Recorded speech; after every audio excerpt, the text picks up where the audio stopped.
Welcome to the Justice Pro podcasts, where we bring you those crucial insights you need as advocacy attorneys. Yeah, that's right. We're really excited for today's deep dive. We're going to be looking at governmental checks and balances. Very relevant. Super relevant. And we're pulling this from a really fascinating article on the Justice Pro Network. That's JPN. Of course. For those of you who don't know, great resource for case studies, resources for advocacy attorneys. It's the best. So yeah, let's jump right in. This is focusing on a federal judge's ruling that actually blocked the Department of Government Efficiency. DOG. DOGE, thanks for that, under the Trump administration, from dismantling USAID. That's the United States Agency for International Development. Big one. Huge. And, for all of our listeners out there, advocacy attorneys working so hard to protect impacted communities. Absolutely. This ruling is going to be really important for you to know about because it deals directly with executive overreach. Front and center. So let's unpack Judge Chuang's decision. What did it actually say? Well, in a nutshell, Judge Chuang halted DOGE's efforts to dismantle USAID and said, hey, you got to restore employee access. Get those systems back online. But what's really interesting here is that the judge pointed to likely constitutional violations. Whoa. Yeah, there was a concern that the executive branch was kind of stepping over the line, right? Exceeding the legislative intent when it comes to foreign aid. Interesting. Which, Congress originally set up USAID for that purpose.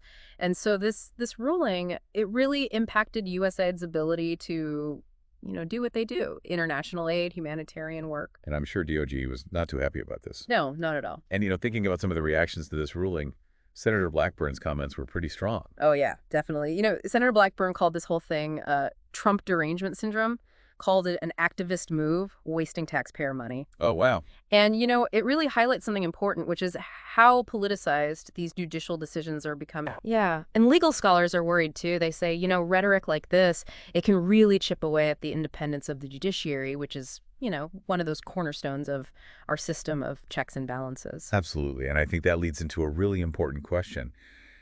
What are the broader consequences here? I mean, the ruling talked about the impact of dismantling USA, right? Right, exactly. Judge Chuang was very clear that DOG's actions, they affected the public's representation in Congress, especially when it comes to implementing foreign aid. Which is a big deal. Yeah, because again, Congress established that through legislation. So it raises that question of accountability. And, we're seeing organizations like Oxfam speak out. They're concerned about funding freezes, especially in vulnerable regions, and how those freezes could really make global humanitarian crises even worse. And USAID itself, this is an agency with a lot of history, right? No, absolutely. We're talking over 60 years. A long-standing commitment to international development and global stability. Historically, they've played a huge role in addressing all kinds of international challenges. It's a big deal to be messing with them. For sure. And thinking about the long game here, could this ruling set a precedent?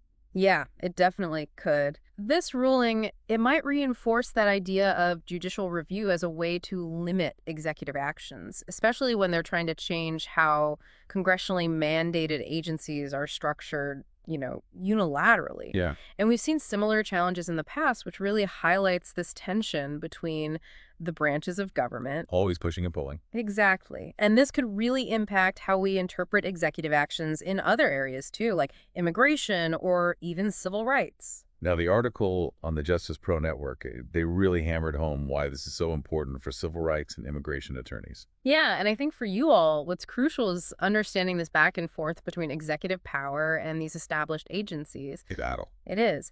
And the decisions made at these high levels, they have real consequences for the communities you advocate for. Huge impact. This ruling really drives home the point of having an independent judiciary.